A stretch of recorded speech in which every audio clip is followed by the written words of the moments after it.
Yeah. This is 476 Barbary, right? Yeah, I'm renting this place. No, I booked it a month ago. Are you sure you have the right place? Yeah. What am I supposed to do? Why don't you come inside and we'll call these idiots.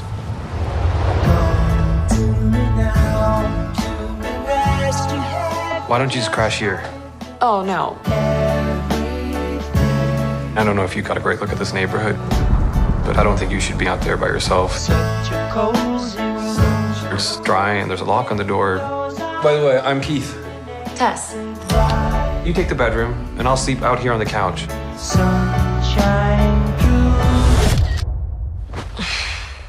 God.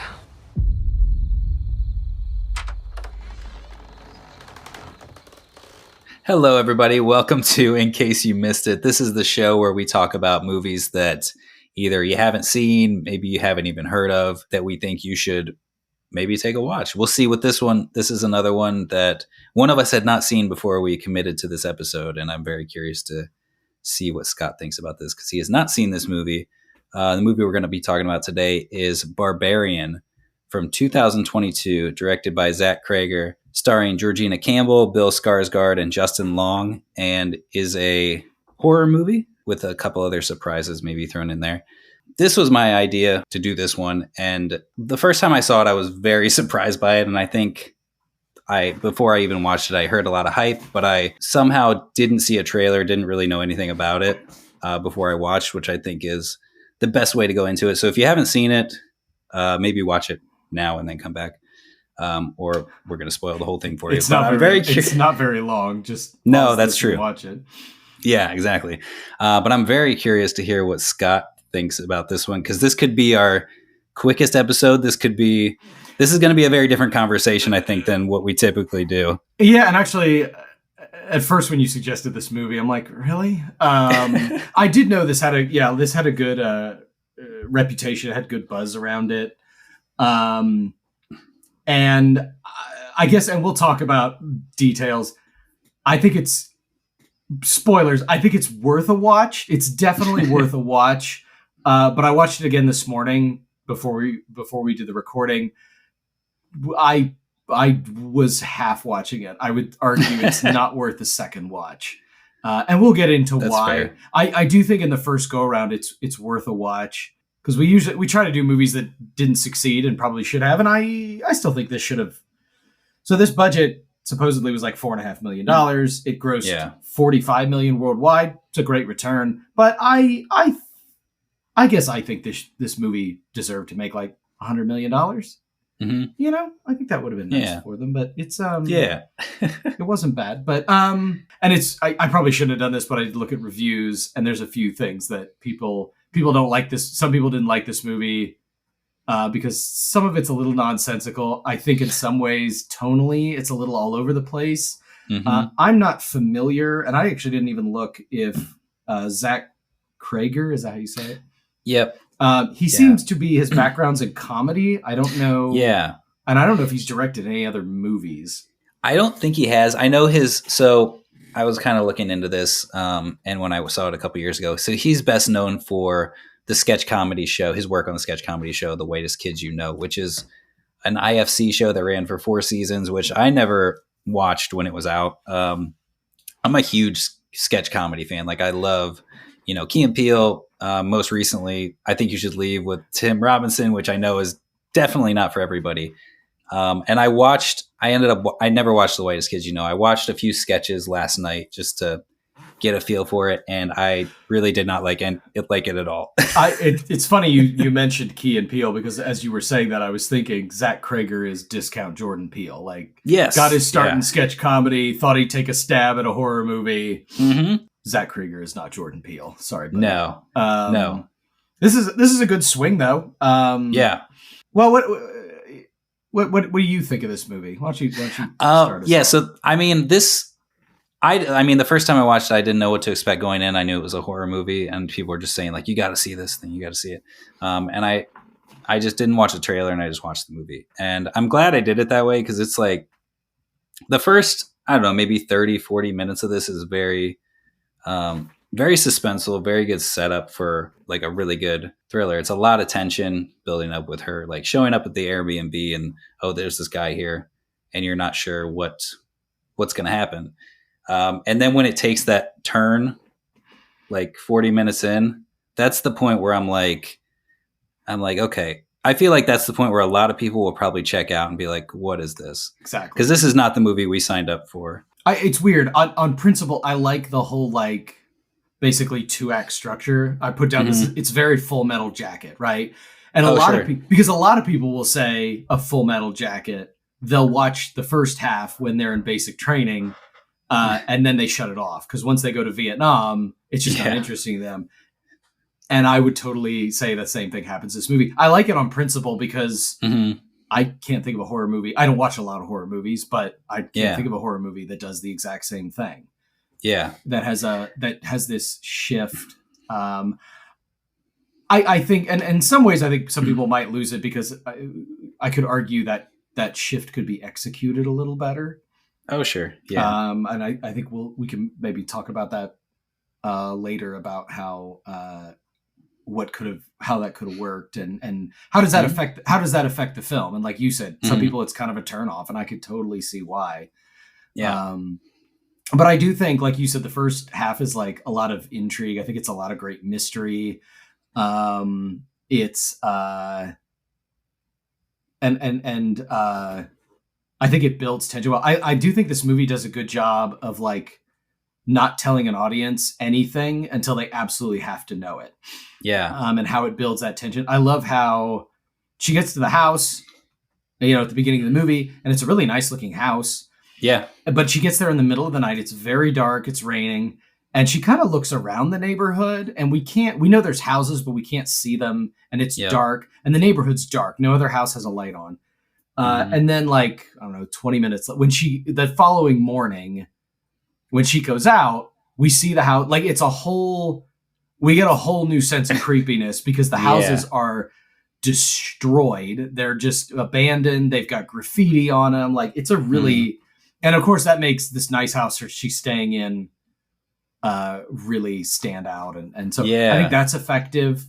I think even in that, like on the second watch, like I was kind of trying to pay attention to like when we were outside at night to see like, can we see like this destruction? And really it's interesting because you can actually see kind of like the outline of like the destruction of the houses, but on a first watch, you're never going to notice, like you're just going to pass right over that. But you can actually see like, oh, there's like the outlines of like what this place really looks like. Yeah. And actually, I said this movie isn't worth a second watch. I think the first half is really interesting to watch again because, we do know the houses, what's wrong with the houses. And like when that night when she's asleep and her door opens, that's probably a little better the first time. But the second time, you're just like, oh my God, that's like the mother. Yeah. Was in the house, like upstairs around like, so I thought that was great. Actually, I liked the opening shot when the movie starts is of the house and her car pulls up and it slowly like pushes in towards the window when she parks the car. And I like how it kind of starts this like horror song music, and then as soon as the camera passes through the window, the music stops.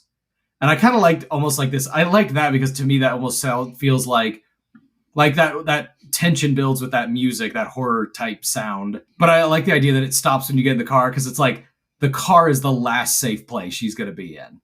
Yeah. So there's no music. Outside of it is scary, but when the camera goes in, it gets calm again. And I did have a question because she, and I guess maybe she talks about it later. She's checking her phone when she parks the car, and a guy named Marcus keeps trying to call her, and she keeps ignoring it. Who's Marcus? Do we ever find out who Marcus is? I don't think we find out. I think that I had that in my head like the second time through. I was like, oh yeah, is this relevant in any way? And I'm not sure if it is. I don't know if it like has anything to do with like, the second half of the movie is very much about like toxic men and things like that. And I think the whole movie is about toxic men. The whole movie really is. Yeah. It's about like being aware of your surroundings and like when there's danger around. But I don't know if we ever get anything about who this Marcus is, or if she's like, I I don't know.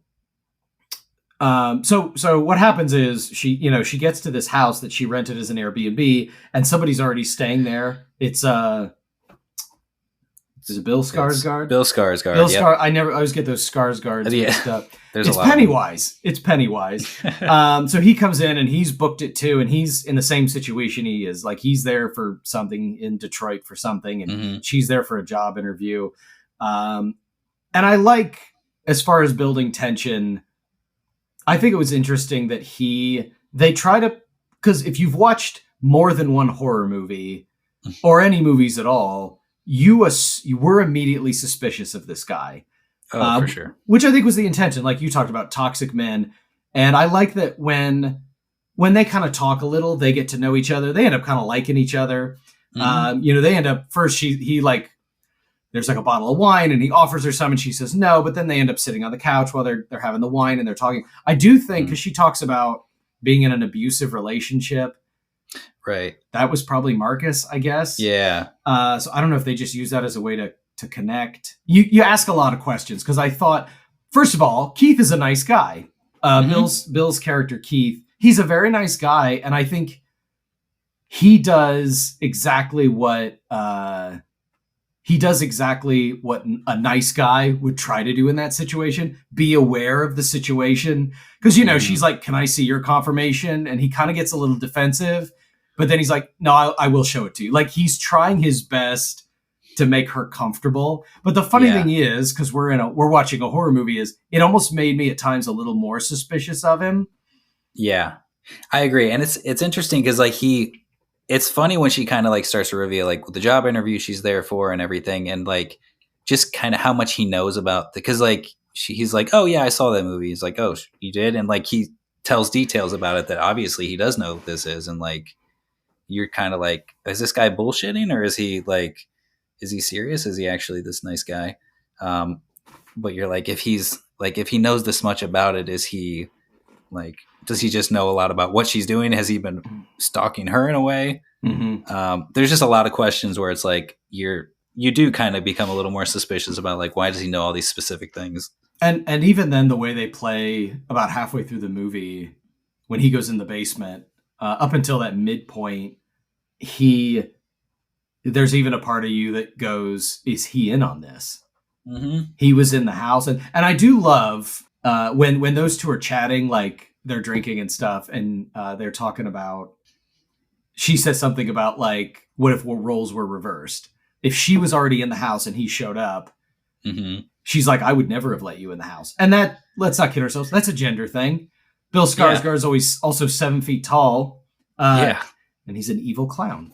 And but I thought that was, at first I thought that was almost a pointless conversation, but then I realized if the theme of this movie is toxic men, she's talking about men will kind of treat you the way you want to. And I know she says something else, but it's foreshadowing the relationship Frank has with women, in the basement, which we'll get to. Sure. But so I thought it was actually like, that's actually solid writing. That's really solid writing. You're on theme here. Yes, they're just shooting the breeze, but it's all working together. I thought that was great. Yeah. And actually I just put, this whole movie wouldn't have happened, or at least not played out anywhere the same way, if Tess had gotten to the house first. Right. No, he would have come in. Oh, it's raining. She's like, go find a hotel, and shut the door in his face. Roll credits. Yeah. Or it might have been then she gets trapped in the basement and gets killed. That's it. That's it. Yeah. Yeah. No, that's very true. That's a good point. It also kind of, that whole conversation with them, I feel like it's a little homage-y to Psycho with kind of Norman Bates and I forget her name, just kind of, it's late at night, the rain, she gets the motel and they're just kind of having a conversation.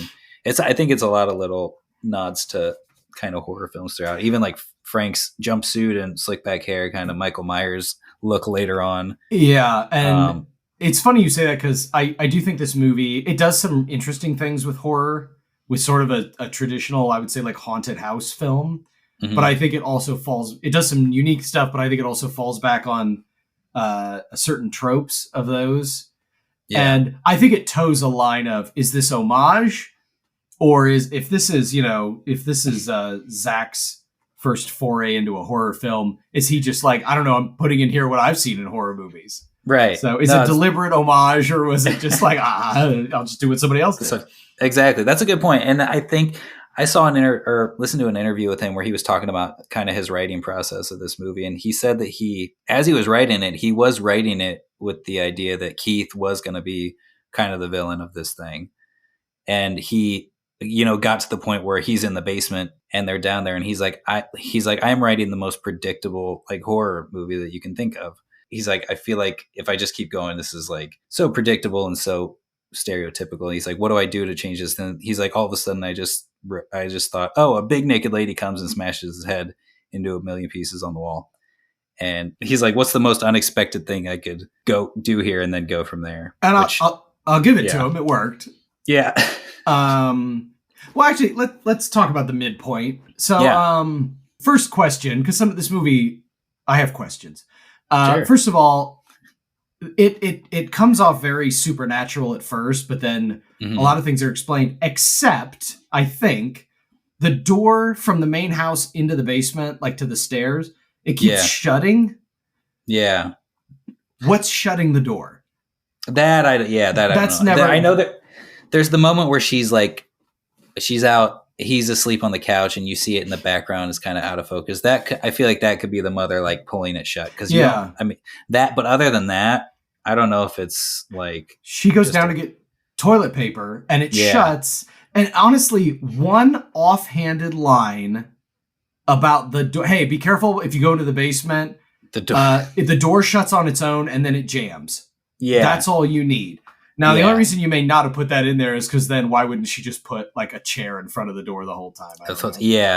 And it's kind of like we also kind of find out later that like, this house probably isn't managed very well. But the people who are renting it probably don't even know exactly what's going on in the house. They don't know anything about it. So, but no, you're right. It's just something to make it not supernatural in that sense. Actually, I was just thinking Airbnb, if you own the property, you have to maintain a certain rating because Airbnb is trying not to send you to murder houses. Clearly, I guess we don't know for sure, but it feels like most of the people who stay there don't leave. Yeah. So who's giving this house reviews? I don't know. That's a good question. Long before Justin Long, sorry, AJ, we'll call him by his character's name. I don't want to start saying that about Justin Long. But long before AJ raped this girl, he should have been getting emails from Airbnb, but like, we're shutting down this house because no one comes out of it. That's true. That's a good point. So, and there's nothing to indicate that they are handpicking people. So now I did wonder something and we kind of talked about the difference between the first half of this movie and the second half of this movie. I think the most interesting thing we talked about was like the mystery and the intrigue of it. Yeah. So when Keith, she goes in the basement and finds this like torture room with like a soiled mattress and a dirty bucket and a camera that I noticed is on a very nice tripod. Mm-hmm. And then they find there's even another door that goes down into like a tunnel that somebody's dug under the property. And then she runs upstairs and Keith comes back and he's like, I'm going to go see it. Now, some of the stuff the characters do in this movie are just dumb. Keith might be dumb. Yes. Because I wrote down the fact that she's like, I went down there and she goes, there's this room that's got like this mattress and like this bucket and it's got this camera in it. And he's like, you're scared of a room with a camera and a bucket and a mattress in it? And I'm like, dude, match her tone. Do you hear she's scared? What do you think she found? Like, so I thought, but that's why did he need to go down there? Why did he need to go all the way down there? She went down to save him. She likes him. She goes down into the tunnel to save him. Why did he go down there? Yeah. Or why didn't he come back and be like, hey, there's like more to this. There's a tunnel. Also, did you see the tunnel? You didn't mention the tunnel. So no. I thought that was kind of dumb. Also, so, she goes down the tunnel. She finds the tunnel and she goes down there. And I'll say one thing that really saves this movie is the cinematography. I think the cinematography is incredible. I think it's like we talked about with Moneyball. It feels very deliberate. I feel like a lot of horror movies. First of all, everyone wants to do handheld shaky cam because isn't that so scary? And it's like, no, I can't fucking see anything. Yeah. But I thought I just like the first shot in the tunnel. She's going down the stairs. It's like this nice Dutch angle, which a Dutch angle is when you like kind of pivot the camera like 45 degrees, if that makes sense. Yeah. So the frame is slanted. Yeah. That's really good. But like the phone light, like she's walking through this tunnel. There's no lights in it. And she's just got the light from her phone. She's got the light from her phone. And then he crawls out of the darkness. Great scare. Yeah. That's a good scare because he just lurches forward. With also, his big eyeballs. Pennywise jumped out of the freaking dart. Typecast. And but that's really good. But stupid thing number 2, he grabs. She's like, "Oh my god, we got to get out of here." She literally just walked down the stairs. He goes, "No, we can't go that way. We have to go back this way." Which is the second time I was like, "He's in on this, right?" Yeah, right. And then mom comes out and, smashes his head in. Which leads me to my question about the midpoint of this movie. The most interesting thing about a mystery is not knowing it. A mystery becomes far less interesting when we know what the answer to it. Mm-hmm. Should they have revealed what was down there halfway through the movie? I don't know. That's a good point. I wonder if it was if it would have been better if they would have went out on the head smashing even, because they give you a good look at the mother even after that it goes out on. Exactly. Like I didn't mind the head smashing, but she shows her it's too much of a reveal. She shines her phone up and it looks at her and it roars, and I'm like, why are we doing this Godzilla type reveal shot? Yeah. Head smash, shot, keep the shot on her face. She shines it up, screams, cut to black. Why do we need to see what's down there right now? That would have been, I agree. That's a good point. That could have been a better, and then revealing later. Because even later with Justin Long, his busted flashlight, flickering flashlight would have been kind of a little more effective, I think. And like, he's down there for various reasons. He's using his measuring tape and it gets ripped out of his hands. Like, we still don't. And again, you don't know. I guess at that point we'd know it wasn't necessarily supernatural. There's something alive down there, but there's no reason for Keith to be like, we got to go back the other way. I can see the stairs from here. Why would you? Let's just go this way. Yeah. So that was kind of dumb. Like, I didn't understand that. That's fair. That's a good point. I think, I don't know, this, I love it's a big surprise. And then the cut, and then just black. And then we cut to Justin Long on the Pacific Coast Highway just driving. And for me, I know that's where it probably loses a lot of people, because people are like, what are we doing here? And I know a friend of mine, I recommended it to. He's like, that's where it lost me. He's like, I thought the first half of this movie was like really great suspense build up. And then we go to that and it's like, why are we here?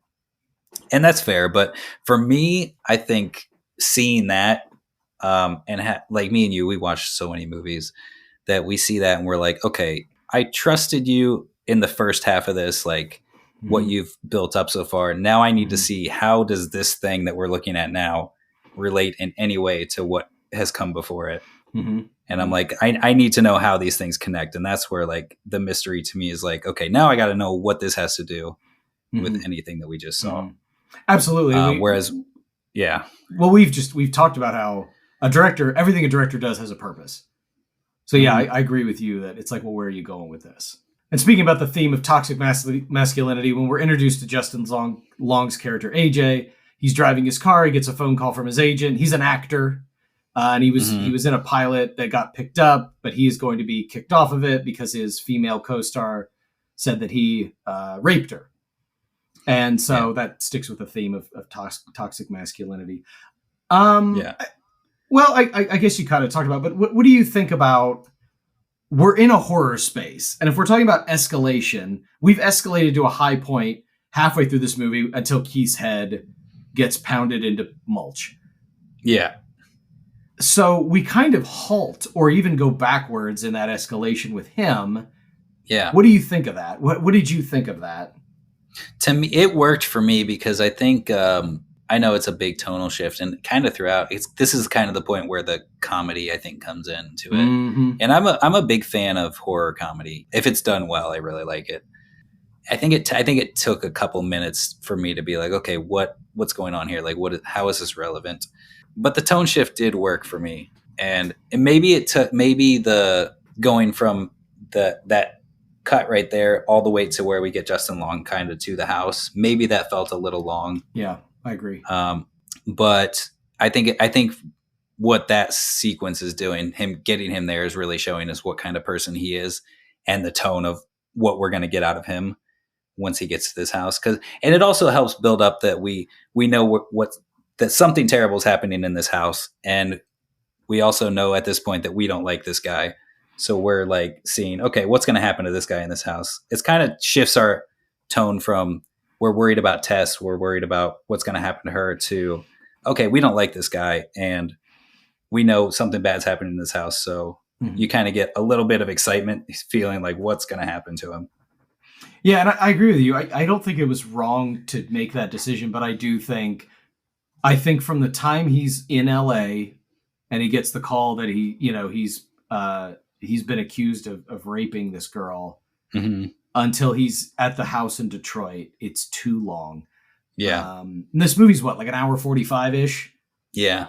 Make it a breezy 90 minutes. I think that would have worked better. Because I was actually, one criticism I read from a couple of reviews was it's too long. And I'm like, it's interesting because it's not that long. Yeah. But, and I think we've talked about this before, that a movie being too long has very little to do with its length. It's whether it earned that length. And yeah, I think, and the weird thing is, they go through the whole thing of the phone call and the finance, and like, why does he need to go to Detroit, which he owns that house in Detroit. He owns that. So that's why he ends up at the house and like financial stuff issues. But he's in the car and he's running it.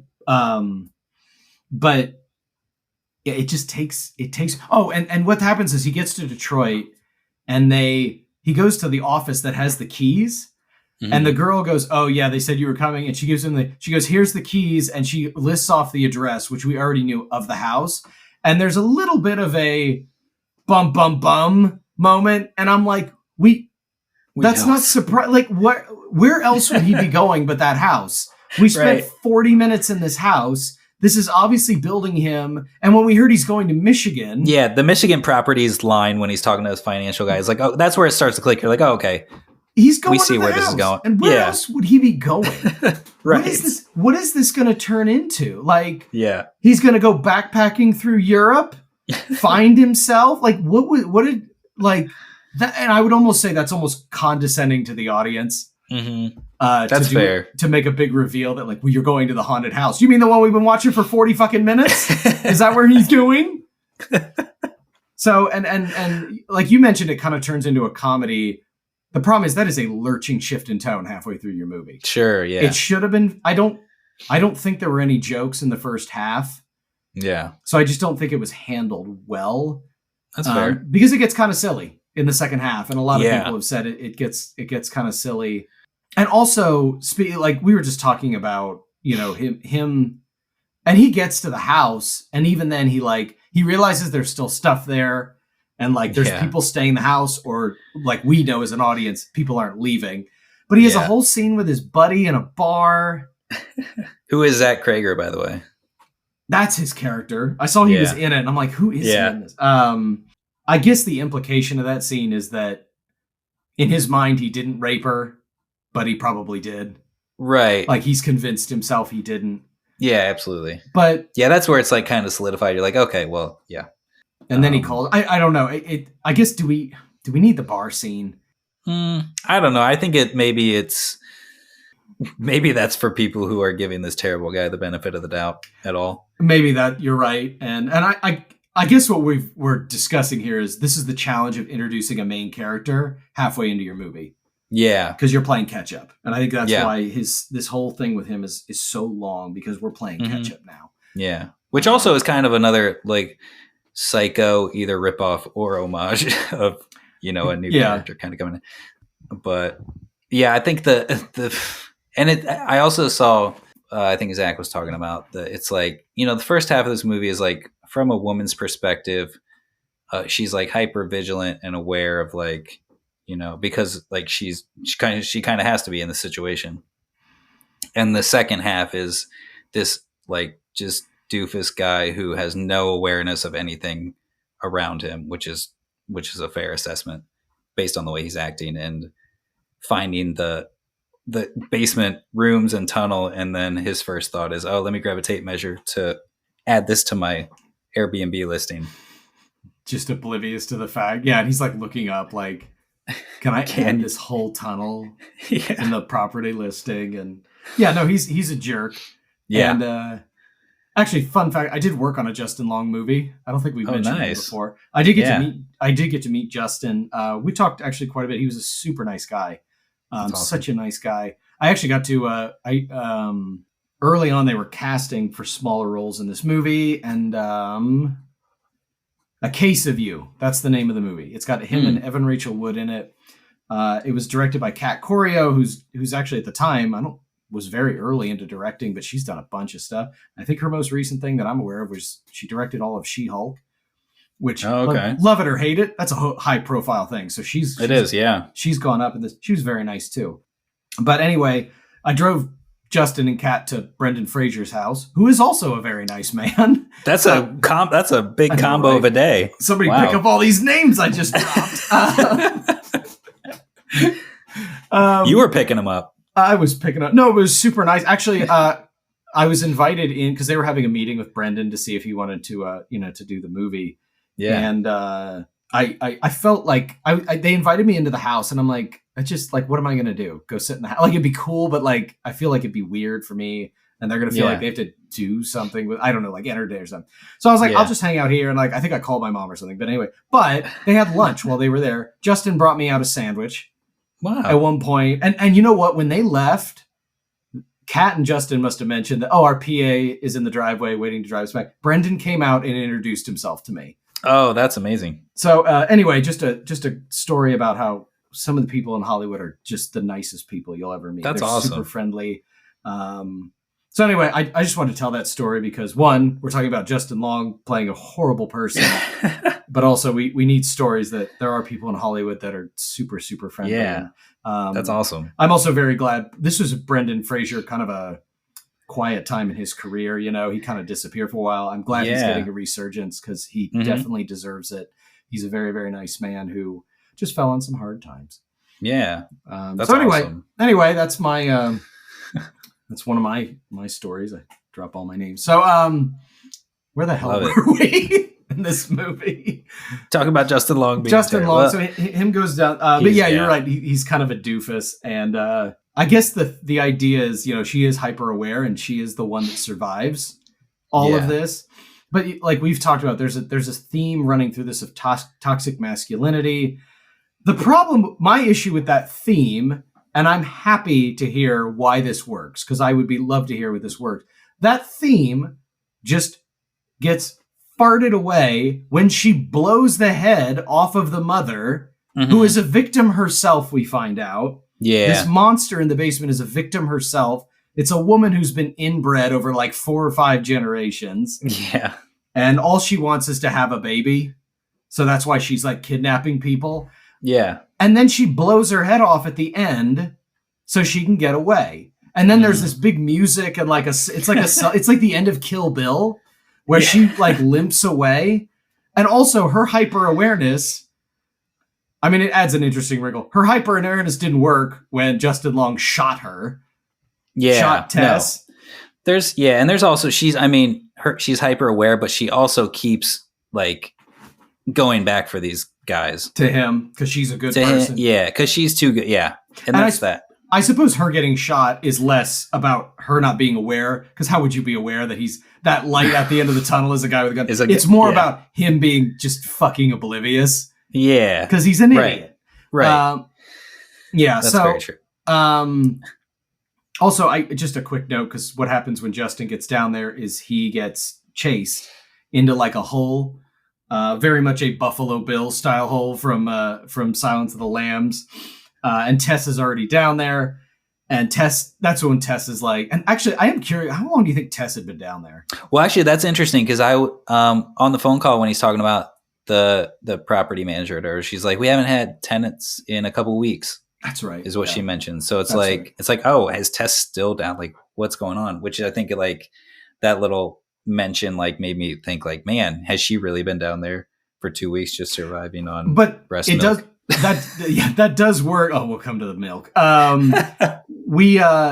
But that's why it makes sense that by the time he gets down there, she knows, like, she's like, just drink it. She just wants you to be her baby. Yeah. And I actually like her reveal, because let's be honest, when we cut to Justin, she just smashed Keith's head into the wall, and then she roars, and we cut away. For all we know, she's dead. Yeah. Like, why wouldn't she be? Right. And really the movie doesn't need, as far as we know, the movie doesn't need to go on with or without her. So she could be dead.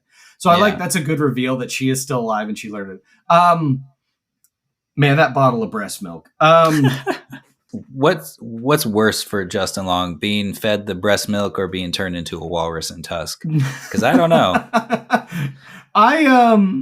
Well, you know what's more gross to me? I don't know what's more gross to me about the bottle that the mother hands down to them to drink. I don't know if it's the breast milk from this inbred something or other, or the fact that it's got hair all over it. I saw a little IMDb trivia that the hair was actually a mistake from the actor's wig that had come off, and I think they saw it on the monitor. They're like, "Ooh, that looks disgusting. Let's add some more." Oh God. What's funny is, like, I there's a part of me in that situation where I'm like, all right, I'd try and get by drinking it, but I'm like, can I pick this off a little? Yeah. Like, can we, rub it on your shirt a little bit, just to kind of clean off. Like, that's what I think that's what got me more, because the light hits it and it's just, it's gross. Yeah. It's disgusting. And actually, so for like a quick little thing, Zach Cregger, he I guess he had described the visual presentation of the film as on the top floor it's a Fincher movie, and under the house is a Sam Raimi movie. I was like, that tracks. That's absolutely right. It's even shot very steady, very tripod. Yeah, that's great. Yeah, I think the only handheld thing I can think of, like, above the house, like in that first 40 minutes, is when they're putting the duvet cover on. That's like the only moment that I think is that I can think of as handheld in the house. Yeah, because out the house. So like when she comes back from her interview, that hobo chases her into the house. Actually, that's another. I would argue that's another flaw in this movie's logic. The hobo just screams, "Hey, little girl! Hey, little girl!" And it's a good tense moment. But she gets in the house barely, and she shuts the door, and he's screaming something like, come out of there, or something. Like, scream through the door. There's a murderer in the basement. So I thought that was kind of dumb. Yeah, it's kind of characters, like, conveniently only giving you what you stereotypically expect from them. Yeah. Actually, because I feel like I've been criticizing this movie too much. But one thing I love it does well is I'm sick of horror movies, and I feel like horror has gotten a lot more interesting in the last 10 to 15 years, you think? Yeah. Jordan Peele certainly was someone who did some interesting stuff, and just movies doing a better job. But you still get those ghost in the house movies. Mm-hmm. And a big criticism I have with those movies is we find out early on that, well, there's this specific ghost in the house, and what does it want to do? Well, it wants to kill anyone in the house. Okay, that's pretty straightforward. Then it spends 90 minutes scaring them, but not killing them, or trying to kill them. There was the movie La Llorona, or I don't remember how to say it. You know what I'm talking about? Yes, I do. Yeah. Sure. Her whole shtick in that movie is there's a whole backstory to it, but she wants to kill children, and she wants to specifically drown them because that's how her children died. And there's a scene in the movie where she lures a kid into the pool by themselves. The kid falls in the pool. Then she goes back while the kid's underwater, and the kid scrambles out of the pool. And then when the kid turns around, the ghost is just gone. And you're just like, you had them underwater. Why would you? And this Barbarian is good about not doing. Every scare has a purpose. It's fun. I don't care that it falls back on, like, Keith comes around the corner surprisingly and startled. I don't care. That's fine. But the fact that at least these characters are this monster is always doing what it wants, which is trying to keep them in the basement. It's not just scaring them for the sake, like that scene in the beginning we were talking about where she wakes up in the middle of the night and her door's opened and she hears footsteps. That's her checking on her. Yeah. Like that serves a purpose. Mm-hmm. It's not like she climbed on top of her, screamed, and then disappeared. Yeah. She's like, ooh, I'm going to scare her. Yeah, what's the point of that? So the movie does that very well. I like that he doesn't just throw scares in there for the heck of it. Yeah. I was thinking about how, we were talking about, he's not Jordan Peele, but he's like, it's all these like sketch comedy guys that are coming in to do horror movies. And even like, he did this, Jordan Peele's on his horror thing now. And even like Nathan Fielder isn't necessarily doing horror, but he had his show on Showtime, The Curse, which has a little bit of like creepiness horror to it. And I'm wondering like, what is it about guys coming from sketch comedy or like short form comedy that like brings them into the horror space where they're not just directing, but they're directing. Yeah, I agree. You're right. And what's weird is I feel like historically, certainly there's a lot of comedic actors that have moved into drama and have done very well with it. Yeah.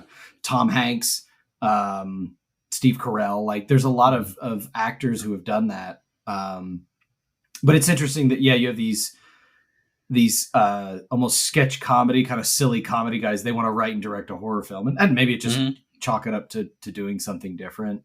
Yeah. I could kind of see, because, any genre you work in, you have a certain rules to follow. Yeah. So maybe horror, just a lot of things they couldn't do in storytelling. They're like, I want to do this. So they do a horror movie. And yeah, that's true. And even like, I don't know if you ever saw the movie Talk to Me, also came out in 2022. But it was written and directed by these two brothers who like had a YouTube channel where they do really dumb comedy stuff. And they're like really goofy guys, but it's like a really effective horror movie. And actually one of the A24. Yeah. It's got like the hand thing. Yeah. Yeah. Okay. That movie, that's like a really well done horror movie. And it's like, it's funny how like kind of well made these movies are for these guys. And I wonder if it's like a thing where like kind of like the shock of comedy and horror maybe are kind of similar in a way. That's a good point. Both live and die on precision. You're absolutely right. As far as timing, certainly, you're absolutely right. And I think it is in the edit. It's in the directing. Yeah. I think you nailed it just now. That might be, yeah. Yeah. That's interesting. They demand precision in your timing and in your execution. Yeah. I think that's it. You figured it out? Yeah. All right. Thanks, everybody. Next week we'll decode something. I didn't have an end for that joke. See, you need to. It's all about precision. You didn't have it there. That's it. That's why I've done neither horror nor comedy. Because I don't got it. A fun fact is that A24 actually passed on this movie, is what I read on Barbarian. Really? I wonder. Which feels, why. Yeah, it feels like they're doing anything. Any idea anybody throws out. You know what's weird though is I think at the end of the day, this is almost not weird enough for them. That's fair. This movie has like the twist in like tone and everything, but I guess nothing in it is strange enough. Maybe. Yeah. It's not, but yeah, the big 2-act structure is kind of right up their alley. And so who knows? And you know what? Maybe with Talk to Me, they're like, we just did a horror movie. Like, yeah, we just had a comedy guy do horror for us. Like, yeah, but A24 did do Tusk. So, I mean, who knows? So yeah, sometimes they make mistakes. I don't remember. I didn't hate that movie. It was just like, oh, it's dumb, but I love it. It's so dumb. I know you're a huge Kevin Smith fan. Yeah, I mean, I think for me, it's like the way that movie came about, where it was like basically a dare that he put out on his podcast of like, should I make this movie? And people are like, yeah, you should. I guess, and I haven't watched that movie since you and I saw it in theaters, so I remember very little of it. But I guess I guess what bothered me about that movie, because this just turned into a Tusk podcast.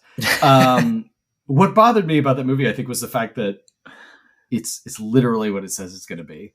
Oh yeah, but you would think, do something, say something, do something interesting, unexpected with it. It's literally Justin Long gets kidnapped by an old man who slowly turns him into a walrus. Yeah. That's it. And that's it. And at the end of the movie, through a series of events, his friends find him, and he's a walrus. Yeah. And he stays a walrus. I just saved everyone 90 minutes. Kevin Smith would have told you that. Does he hate it too? No, he doesn't hate it, but he tells you exactly what the movie's about. He's like, he turns into a walrus. It's no surprise. It's no that's one thing I think about this movie, about Barbarian, is like, I mean, there's the big theme of like toxic men, but I feel like it's not really trying to say anything with that. At least I don't know if it's trying to say anything. And I feel like there's a lot of people that go into a movie and feel like it has to say something and not just entertain you. Mm-hmm. For me, it's like, I think that's the same reason I like a movie that like Saltburn or something like that, where I think people, where it's funny because the director of that, her first movie was a big movie about toxic masculinity, Promising Young Woman. And I think people expected a big like message in Saltburn, which didn't really happen, but just the unexpectedness of that movie and the surprises in it is what made me love it. Mm-hmm. And I think that's the same thing here. I think there's like, not like substance that you're going to get out of it, but just the surprises along the way. I guess I think, and I don't know if this movie is trying to say anything about toxic masculinity. I think one of the things, but in that regard, I think what it's doing well is it's maybe saying stuff, but it's let your audience draw its own conclusion. Mm-hmm. I think that's where audiences get frustrated with certain things like this. Is there's nothing wrong with the themes of your film being about certain social issues or things like that. Don't jam it down my throat. Yeah. Don't tell me what to think about it. Give me enough credit. We've talked about, taking your audience seriously and giving your audience credit, not talking down to your audience. So don't shove it down my throat. And don't act like because you're doing a movie where the themes address a certain social issue, that you're a fucking genius, and that you deserve a parade to be thrown for you. That's what I hate. This sort of like self-congratulatory. This movie doesn't do any of that. You kind of draw your own conclusions. And that's why I asked the question earlier of, if the theme of this movie is toxic masculinity, what are we supposed to take from the fact that the only two women at the end of the movie, one of them just gets her head blown off by the other one. What do we do with this? That's interesting. Is it like, then you could go deeper and dive in on like, women hating other women and things like that. Yeah, and that's whatever you want to draw. I started to go down that road, and I'm like, I'm too tired. So I can't get into that. So, but that might be it. So, but like I said, it's weird that they do that, and then it ends like Kill Bill. She blows her head off, and I forget what song they start. It's playing like a Be song. My Baby. Yeah. Yeah. And she's like limping away, but like it's this low angle shot. It's this hero shot as she limps away. She killed everyone. And so I thought that was kind of odd. Again, tonally, this movie's it's a little all over the place. It's hard to pin it down. Yeah. Let's see. And maybe I don't know if this lines up with toxic masculinity, but the cops in this are shit. I was about to mention the cops, yeah. She calls when that homeless guy who ends up being a good guy, trope, but that homeless guy who ends up being a hero, she calls the cops.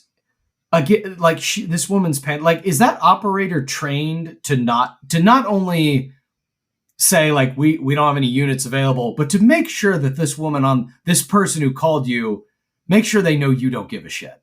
Right. Like, ma'am, we don't have any units available. It's like, she's not ordering a pizza. She wants you to send a fucking cop. So that woman just did you're really putting this operator out. You have some nerve calling this emergency operator.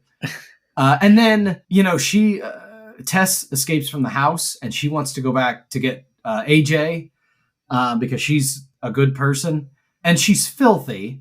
But she goes up, she calls the cops from a gas station. The cops come up. she starts telling them, she's a little distraught, understandably, but she starts telling them, like, you know, I've been prisoner in this house. There's still someone in there. There's someone murdering people down there. We need to go get them. And this cop couldn't give less of a shit. No. Like, they kind of try to show that, like, well, he has no grounds to do it because she takes him to the house and they're like, well, we can't do anything without a warrant. And all this stuff, but it's the fact that he immediately thinks she's strung out. She assumes she's strung out. And my thought was, she's lucid enough to call the police. And she's filthy, but it's not like what she's saying isn't making sense. Yeah. Her logic, like her thread of logic is consistent. Like I would think I'm not a cop, but I would think as a police officer, you would be like, we at least need to go check this out. A woman runs up to your car and tells you, like, I just escaped from being kidnapped. That's why I ran to a gas station and called you, and I don't have my fucking wallet on me. And this guy's like, please. I think The Simpsons did a whole bit on that. Probably, most likely. What is it where, like, everyone's calling Wiggo and he just, like, several people are calling him about something. I can't think of what it is. But they're calling him about something, and every single person who calls him about it, he goes, sure, and he hangs up the phone. That's literally it.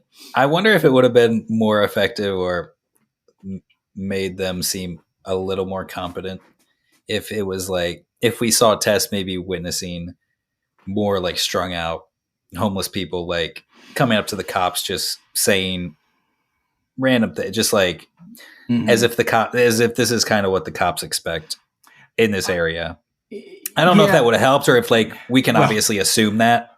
I think we were supposed to assume that when this movie was set in Detroit. Yeah, that's true. I think that was the easy, like the low hanging fruit of setting it here. Just so you know, it's a shithole. Sorry, Detroit, but you know. and even I mean, they even talk about the neighborhood specifically too. That it's going down because you know Detroit's been going downhill since the automotive industry crashed and whatever that was.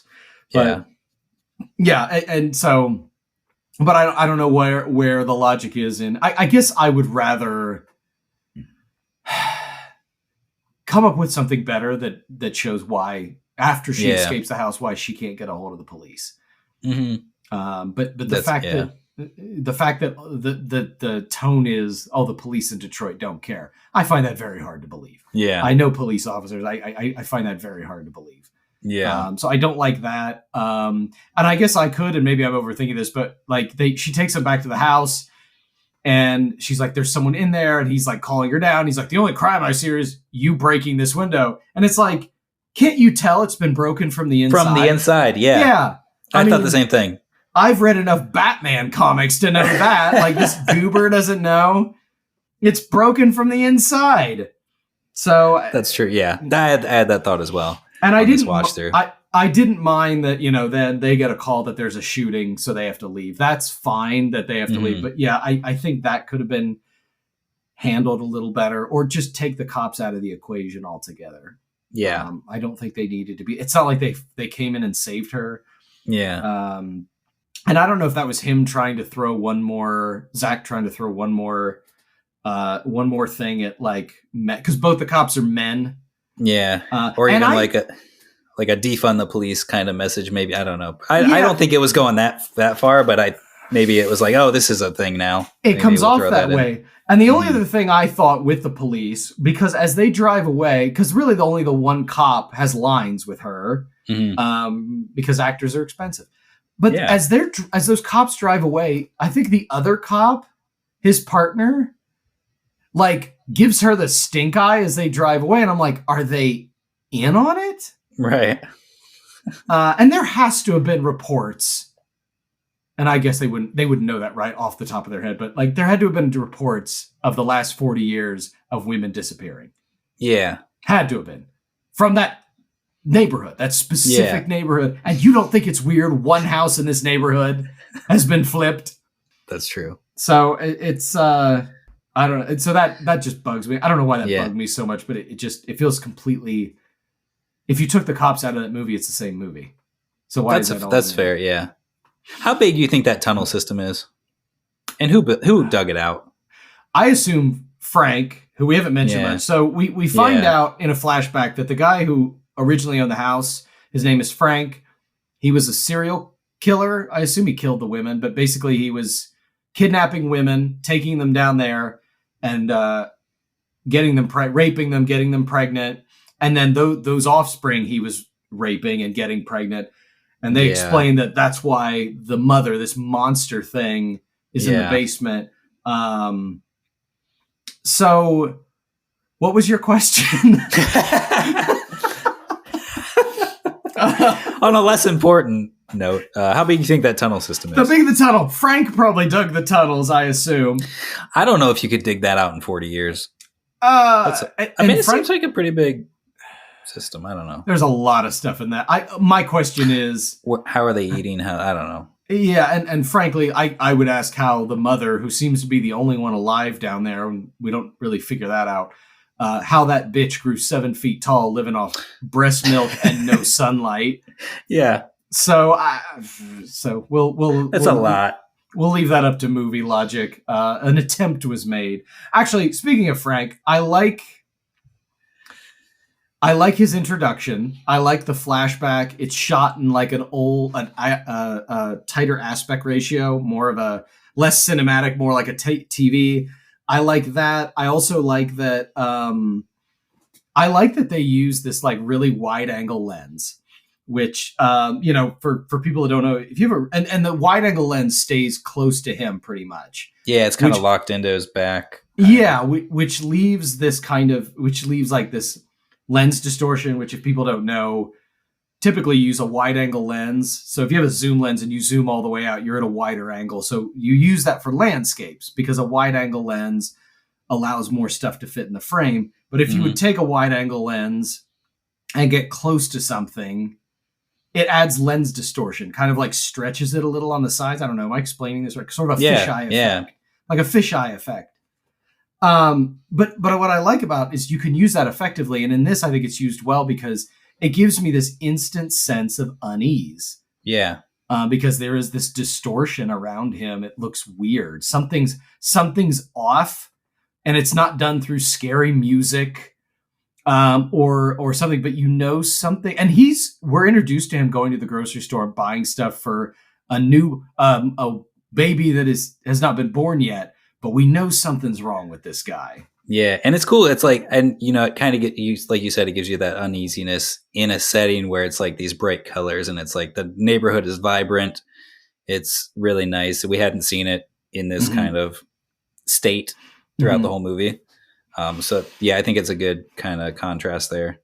And it's funny that it's kind of interesting. I thought when they do this hard cut to the house 40 years prior or whatever. And it's in good shape. The lawns are all manicured. The houses are all painted. They look really nice. Mm-hmm. And I love how that gives me a sense of unease because my comfort zone for the last hour or so has been this torn up neighborhood and it's dark, but you're just like, all of a sudden it's bright and sunny and colorful. And you're like, what the hell is this? I don't know what to do with this. So I thought that was good, but yeah. It's funny you mentioned that thing about Zach, who said he was going to make Keith a villain. Now that you mentioned that, this feels like sort of we got to come up with a new one really quick. Yeah, exactly. That's kind of that other switch of like, we see Tess and then it cuts to this. That's like kind of, a second little, I wouldn't say tonal switch, but it's like, this is a new thing. Like how does this, like, yeah, I guess we see the house, so we know it's more connected, but it's like, okay, what does this have to do with what we've been watching? I think we find out quicker within that moment now that we know more information. His is better. It's a little more effective. And I like the fact that we see him start to follow. He leaves the grocery store and he follows this woman back to her house. He puts on a jumpsuit. He goes into the house. He says something, plumbing, electric. He's got to check. Yeah. Pretends to be some sort of utility person. Says he's got to check something in the bathroom. He just goes in, unlock. And I love how we don't see anything else. He goes in, we see him go in, unlock the window, and then he walks back out and says, "Oh, you're all good. Thanks. Let us know. Call us if there's any issues." Yeah. And then he goes back to the house, and then a few things play out, and that's it. Yeah. We don't have to see. We know why he did it. We don't need to see what he does with that unlocked window. He didn't go back in the house and say, now that I've unlocked her window, I can sneak in. No, none of that. We get it. So that's good. That's a good credit to your audience. Thanks, Zach. I think that was really well done. Like, let us you let us make that connection. I think was good. Yeah. I also loved, so the last shot of that flashback, he walks into the front door, and we've seen this shot a lot in the movie at this point. He walks in the front door, he walks down the hallway, and it's the last door on the right is to the basement. I love that, again, that wide angle lens, what that does is it pushes things in the center of the frame further back. Again, why you typically use that kind of lens for, say, landscape shots rather than portraits. So as a result, I love that, and we see him go down. He opens the door to the basement. We hear a woman screaming, and he goes downstairs. I love that because of the lens they used, that hallway looks like it's a mile long. Yeah, it does. There's something so off-putting about, because then it's illustrated well, because then they cut back to the hallway, but in the normal, what we've been seeing, the same 16:9 aspect ratio. So I thought that was really cool. That was really well done. So yeah. So AJ ends up running through the tunnels, and he finds a bedroom down in the tunnels. Yeah. And he finds Frank very old and very sick. You gotta wonder how long he's been down there. Yeah. And it's interesting because the mother, like, I know the homeless guy, he kind of mentions, like, oh, there's something worse than her in there. And he's talking, and like, then we see AJ kind of backing up to that door, and the mother's like, okay, I'm not going to get any closer to this. And I like that. That was really well done, because you hear her coming down the hall, and he kind of creeps in. Yeah, and she does, and then she slowly backs away. I do wonder, though, if she's too scared to go near him, who's keeping him alive? That was my question about that, because is she leaving milk at the door? I mean, he can't get out of bed. It seems so. I don't know. So that was kind of, there's that. And also a question it's because AJ goes into the room. He starts seeing videotapes with the names of girls on them or vague descriptions. He watches one of them, which we don't see. He watches one of them. So he figures out, like, this guy's been killing girls down here. Yeah. Then Frank pulls the gun and shoots himself in the head. Why did Frank kill himself? I don't know. Because I know AJ is kind of like, oh, I'm gonna get out of here. There'll be cops all over this place, and it's like, is that him being like, oh well, okay, then shoot AJ. I don't know. Yeah, then shoot AJ. No, clearly you're not above murdering people down here. Yeah. So why shoot yourself and not AJ? Or is he like, now I gotta have this dead guy in my room. I can't get him out of here. Yeah, I don't know. That's where he draws. I doubt that's. He's like, I can't have a dead guy laying in here. I can't move him. Wouldn't kill a dude. Is that it? Is that back on? Maybe. Yeah. Wouldn't kill a bro. I ain't killing no man unless it's me, or something. I don't know. Yeah, I didn't see the reason to shoot him, because you don't even need to, like. And I don't know if that was just the way of, like, wrapping up the story, because then the mother dies like 10 minutes later. Yeah. So I don't know if that was just the idea of, like, let's just close the book on this house.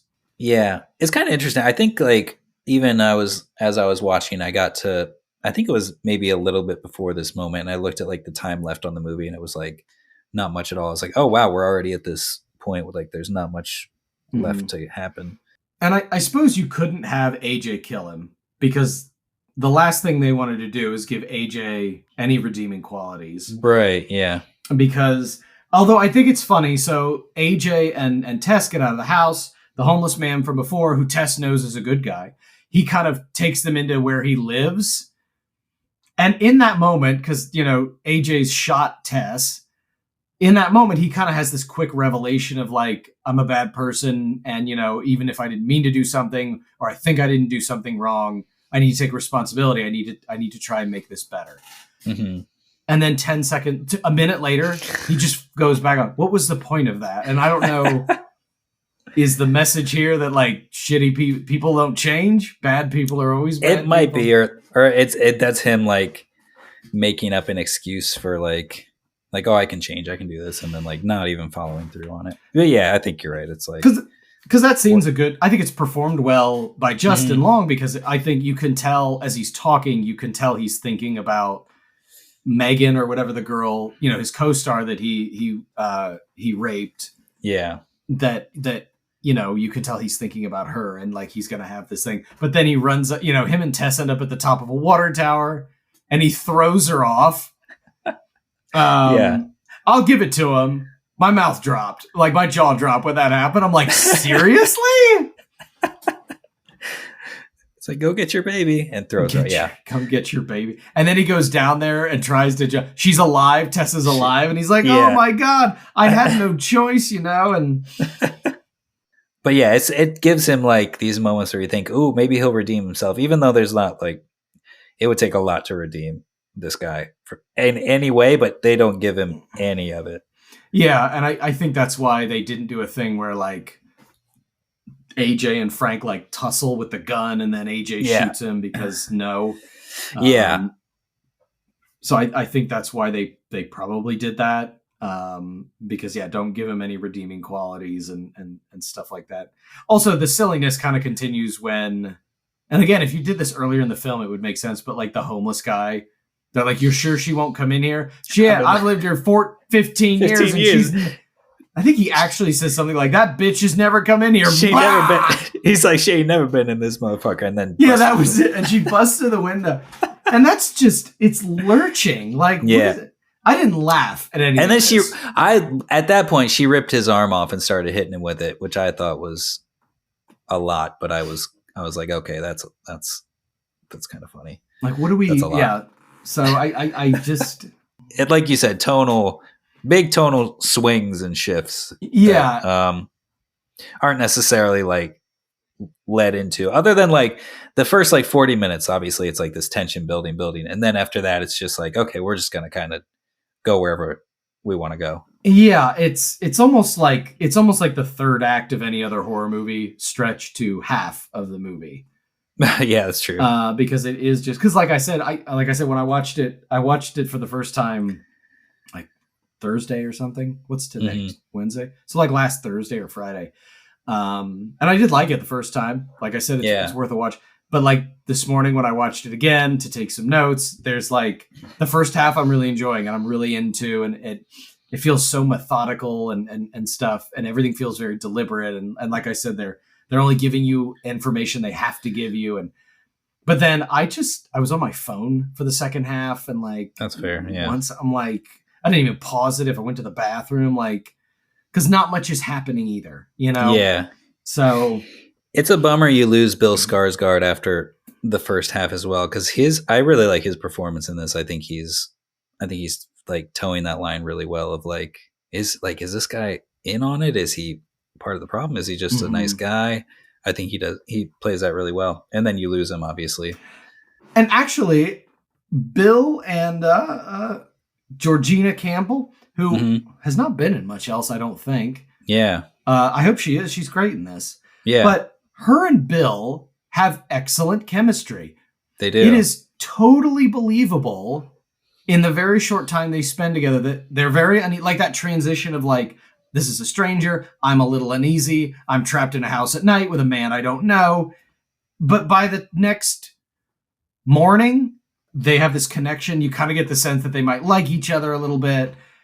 They have great chemistry. So yeah, you're right. That's sadly almost the other thing is you lose nothing against Justin, but you kind of lose your two best characters halfway through the movie. And yeah, it's very, yeah. I realize I'm a fan of like movies that lose like their main character or something like partway through in a quick, unexpected way. I think it happens in here in Psycho, like The Place Beyond the Pines. I know that's like not everybody loves that movie, but I love that movie. And it's like it's a thing where it's like you see like with that, like with this movie, like I'm like, oh, Justin Long is in it before you start watching it, and then you get 40 minutes in, you're like, wait, when's Justin Long gonna show up in this? It's funny you say that, because I think the only, and I could be making this up, I thought the only trailer I ever saw for this movie was just his scenes, and he goes into the house and something's up with the house, and then he goes down in the tunnel and screams. So that was kind of that's good marketing. Yeah, I'm actually I saw that one after I'd seen the movie, and I'm glad that I saw it after I saw it because then it kind of made that whole that big shift in the middle a little more insane. Yeah. But yeah, and I'm not criticizing the choice to kill off Keith halfway through the movie. I don't think there's anything wrong with that. It's just, and I suppose that's just, it's sympathy, right? We like this character, we like him and Georgina. We have to raise the stakes. So now he's almost become a comfort zone. So we have to get rid of him, right? We shouldn't be comfortable. So I'm not criticizing. It was the right choice for the story to get rid of him. So yeah, I figured our conversation definitely wouldn't be as deep as something like we're talking about Benjamin Button or anything like that. Just that this is maybe a stretch, but go along with me. I was thinking about like how people doing drugs have just go along with me. They they're doing drugs and they have to they get their high or whatever, and then eventually they get kind of used to it. They got to go into harder stuff. They gotta get, and I feel like that's me and you and other people with movies where we enjoy a really well done predictable movie, and things that, but like we've seen so many well made possibly predictable movies that like a mediocre one is just like to us. So I feel like we're always searching for that movie that's like gonna take us on unexpected twists and turns. Okay. That's gonna stand out, at least for me. Okay, I'm still with you. Yeah, so like I feel like this movie hits that where it's like I know it's definitely not going to be for everybody, and I'm willing to go along with the ride of a movie if it takes really crazy twists and turns, if it's well put together. He took some big swings. Zach took some big swings. Certainly for his first, again, as far as I know, his first foray into feature film, and he tried a genre he's not used to. I think he did a great job. Like I'd love to. Again, it's flawed, but I would like to see what else he wants to do if he wants to do more of this. Yeah, this movie certainly made some money, but it also cost nothing to make. Yes, which is another reason aspiring directors do horror movies, because horror doesn't cost any money. It's cheap. Horror is cheap compared to a lot of things. It is. I saw a little thing where he gave himself like a somewhat rule where he wasn't going to do anything like technically in production that John Carpenter wasn't able to do on The Thing in 1982. Mm-hmm. So he's tried to like shy away from as many digital VFX and things as he could. So he tried to stay practical. I know it's good. I was even looking because I've got the movie brought up on IMDb. Mm-hmm. The poster, the red poster. It looks like it's a hand drawn shot of Tess looking down the like that's very classic horror. Yeah. So I think that's one thing that does this movie a great service is you can tell Zach Cregger's like love, his passion for the subject material, for everything for the genre, for everything that came before it, for everything that inspired him to make this film. I think you can feel that in the way it's shot and like we said, I think there's such a care made with this, and I love. Again, I was actually, because they're playing the trailer on loop on IMDb, when Tess first gets in the house and she's like going to use the bathroom, and she goes into the bathroom, but behind her in the shot we see Keith, and he just kind of walks and stops at the end of the hallway and just watches her go in the bathroom. There is no reason, there's nothing wrong with what he just did, but it's done in such a way that we think something's up. And so I think he was very meticulous. Cregger was very meticulous in this film, and he certainly loves it. So I hope he comes up with something else. I hope he does something else. And, because I'd like to see him get even better at this. Yeah. I think he's in production on another movie now called Weapons. Okay. No idea what that's about, but I couldn't really find much information on it. Cast looks pretty good though. Oh, Josh Brolin is in it. That's who the big name was. Ooh. Oh, he did it. Okay. I thought I read a horror movie recently that was popular that maybe that was a different one, where the director was like, no, absolutely no sequels. I thought it was this. It is not. All it's got here is Cregger has said that he's imagined a possible sequel story, but he's not interested in making a prequel about a man who abducts women. Yeah, we've seen that. Yeah, we movie. don't. Yeah. If you want Yeah. to dodge, if you want to dodge something, frankly, what else do we need to know about him that we didn't see in the 2-minute, 5-minute intro of him? Like, that's not interesting. I'm not a fan of like prequels where it's like we know where they're going to end up. We know what it's like. You're not going to surprise me. Like, and if you do surprise me, then you're probably changing the original source. Yeah, I mean, I'm always a big advocate that a story is about the journey, not the destination. I think that's why some prequels work. Yeah. But again, a story about a man who kidnaps women, like we've seen that. We've seen it done better. What are you bringing? You're probably not going to bring anything new to that story. No. Because he's almost, that's almost a framing device for this movie. So you wouldn't do that. That's like doing Princess Bride prequel about a boy in his relationship with his grandfather, like who loves to read him bedtime stories. Like, yeah, what's the point? So, and one other little tidbit is the title Barbarian only uses the letters that are in Airbnb. If you didn't catch that, fascinating. Yeah, fascinating facts. So does that mean Airbnb? Did they pay for this film? This is not good advertising. No, it's not at all. That's why I'm wondering, like, and they they call it Airbnb, and then the other one that Keith booked on is a made up one, I think. I was gonna say, is that real? Like Home Away or something like that. Something like that. I feel like it's some made up one. But they use Airbnb. Yeah, so it's not a good ad for Airbnb. I was trying to think with the title Barbarian. Is that literally just in reference to Frank and maybe AJ a little bit? It's like, I don't know, who is it? Like, I don't know who it's in reference to. Maybe because I couldn't actually, I know what a barbarian is, but I couldn't give you a textbook definition. Yeah. Yeah. A member of a community or tribe not belonging to one of the great civilizations. Well, that's not helpful. That's not even close to what we're doing. So yeah. And I guess, typically if you think of a barbarian, it'd be someone who's like uncivilized. Like they said, they don't belong to a culture. Yeah.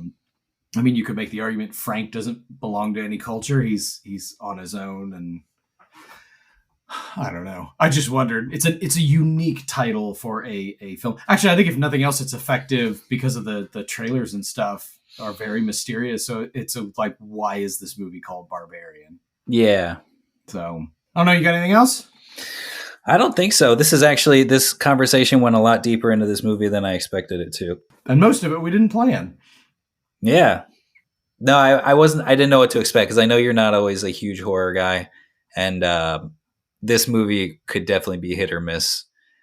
But I'm glad that I figured you might appreciate some of the craft of it at least. But yeah, it's like I said, I think it's worth a watch. Like I said, second watch, I'm like, eh. But I think on first watch, I think it's definitely worth a watch. It's less than 2 hours, so it's not even that long. I don't know if we sold anyone on watching it, but I do think it's interesting. And I think, it's flawed, but I think what it does well, it does very well. There's a lot in the precision of the cinematography and the editing and stuff that I think they do a really good job with. Yeah. But that was Barbarian from 2022. Give it a watch in case you missed it. But what are we doing next, Scott? What are we going to do? I think we were talking about this just before. I think we're going to do something a little even more recent. I think we'll do Furiosa. Yeah. Because, well, I think in part as an excuse to talk a little bit about Mad Max Fury Road. Mm-hmm. One of the greatest action movies ever made. Yes. And I actually, unsurprisingly, have not watched that movie yet. But I very much wanted to. Josh has watched it. Yeah. So I'm very excited because I think it should be, I think it's going to be probably one of the best examples, if I can predict, one of the best examples of the kind of movie we like talking about on this show, because I bet it's great. And I'm maybe in watching it, I'll figure out why on earth nobody saw that movie. Yeah. I'm excited to watch again. And I'm still kind of surprised it didn't do as well as it should have. It has the well, we'll get into it, but it had the brand name. Mm-hmm. So I don't know why. But Yeah. we'll discuss it next time. Yeah, and I guess should we apologize that this episode is going out late? Yeah, we're I know we've been posting the first Monday of every month, but this one will be out a little late. But we're excited to get back into doing a lot more. So we apologize to Josh's mom because she's Yes, the one sorry, that Mom. listens to this. She's very excited for this episode specifically because she loves this movie. Really? No, she does not. Has she seen it? She has not seen this movie and she will not watch it. That's fair. Yeah. That's fair. Yeah. Well, maybe she'll watch Furiosa. She might. I gotta get her to watch Fury Road first. Yeah, we got to do that. So, well, cool. Yeah. So that was Barbarian. Thanks everybody for listening. Our plan is to get the Furiosa one out on time again. And thanks again to everybody for listening. And we'll see everybody next time. Thank you, everybody. Toodles. Help